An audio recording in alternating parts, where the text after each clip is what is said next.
Obrigado pelo convite, Luiz. É uma honra fazer parte dessa mesa com meus amigos e professores. Então, eu sou o Vitor, aluno de doutorado da Divisão de Recursos Microbianos do Centro Pluridisciplinar de Pesquisas Químicas, Biológicas e Agrícolas da Unicamp.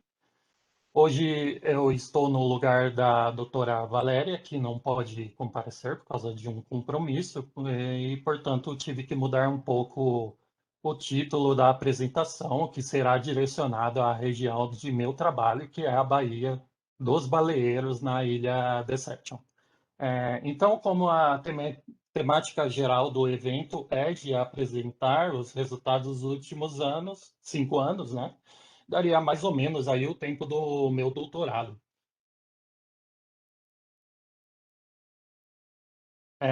É importante lembrar que meu projeto está inserido no já finalizado projeto Auxílio da FAPESP e que foi feito com a colaboração do professor Luiz Rosa.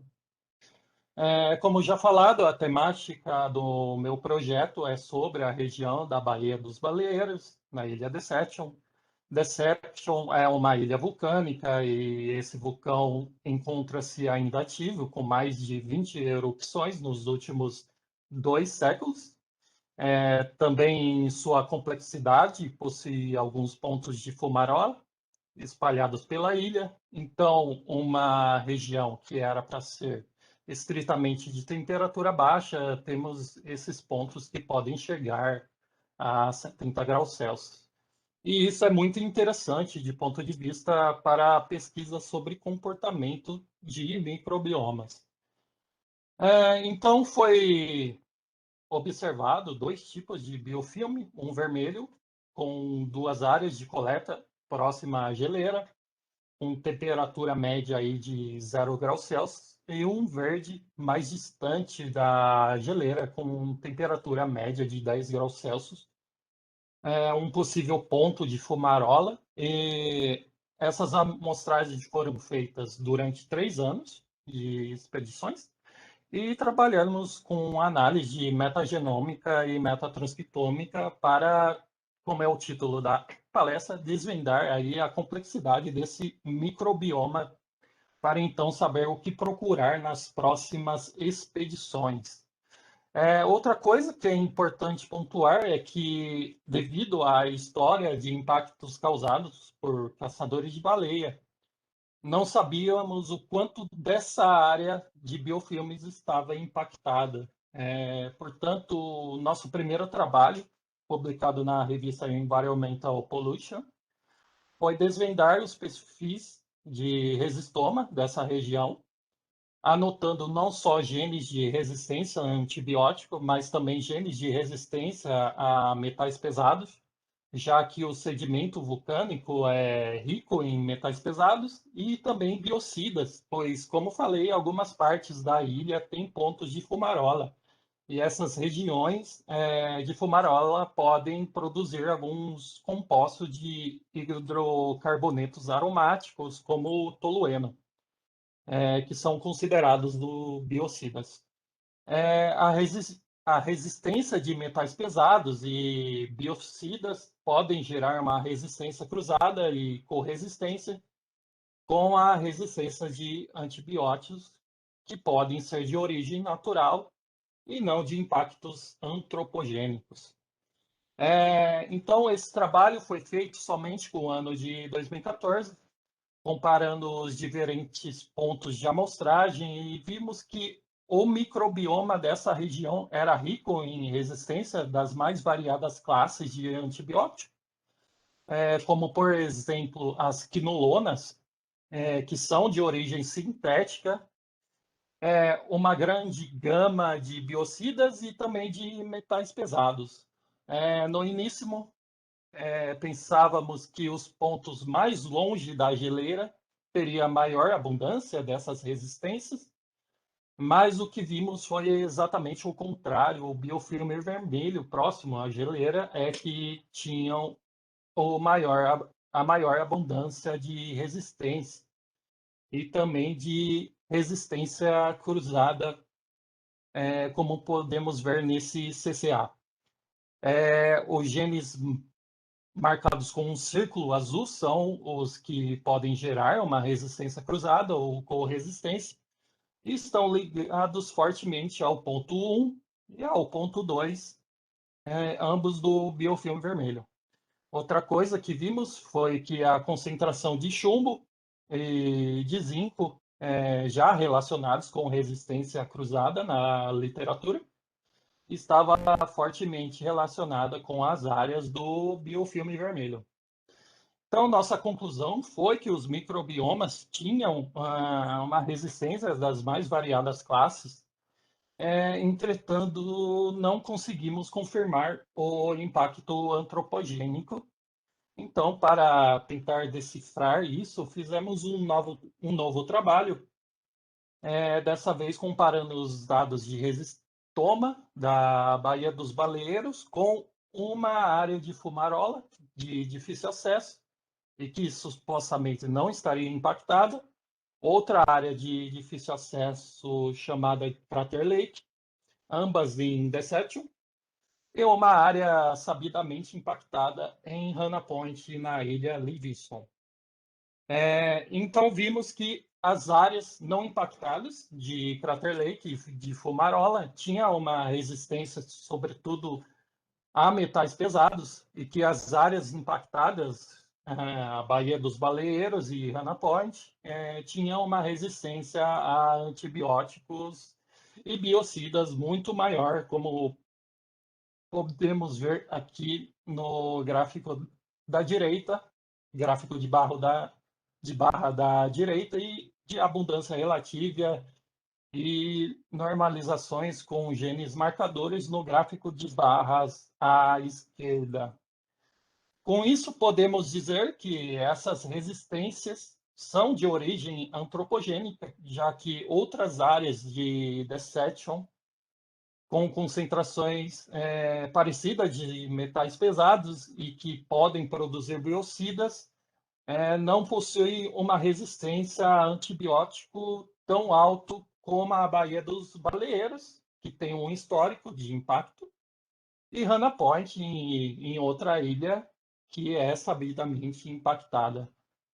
Com isso, fechamos a temática de resistoma e partimos para outra temática mais voltada para a biotecnologia, que foi pesquisar os genes de estresse desse microbioma, utilizando sempre a metagenômica durante os 3 anos de amostragem, e esse trabalho foi publicado na revista Science of the Total Environmental. Ela pontuou alguns possíveis genes e famílias proteicas que seriam interessantes para pesquisar mais a fundo, como as proteínas de choque térmico da família HSP20 e 100, proteínas de choque ao frio, como a CSPL, alguns operões de estresse osmótico e algumas oxidorresultados. Também vimos que a abundância de genes de estresse do ano de 2017, comparando com o ano de 2014, foi bem significativa. Essa diferença poderia ser devido ao aumento de temperatura em 1 grau Celsius no ano de 2017, como podemos ver nesse gráfico de pontos.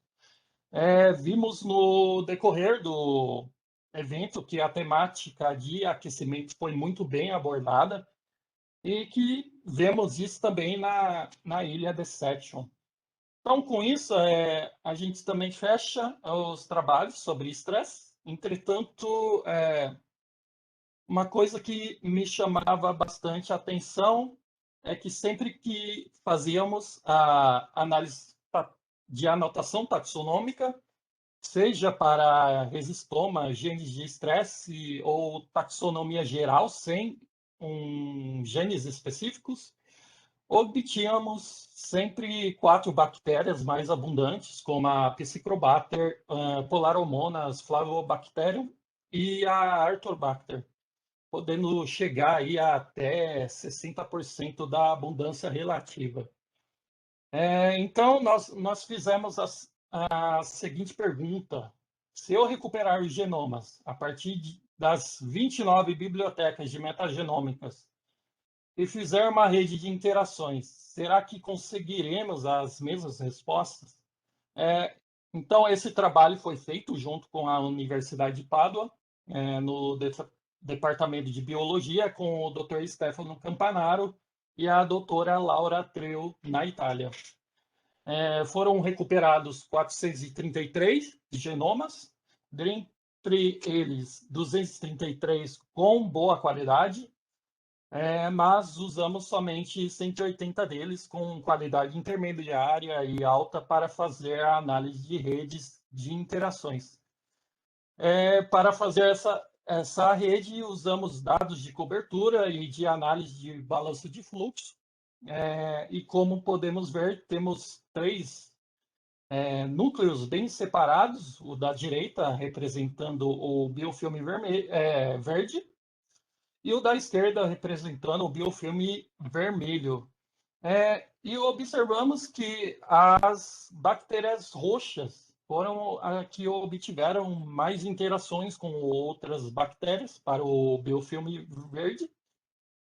Essas bactérias são fototróficas, anoxigênicas e quimioheterotróficas, podendo aí, portanto, crescerem na ausência de luz. Isso é muito interessante, pois na Antártica, no inverno, temos grandes períodos sem luz. Na literatura também, essas bactérias roxas são descritas como produtoras de pigmentos das mais variadas cores. No biofilme vermelho, podemos ver a presença da Arthrobacter como uma das bactérias com mais interações com outras bactérias, e que esse núcleo é representado, sobretudo, por bactérias gram-negativas degradadoras de variados compostos, como hidrocarbonetos. Entretanto, podemos ver que as bactérias,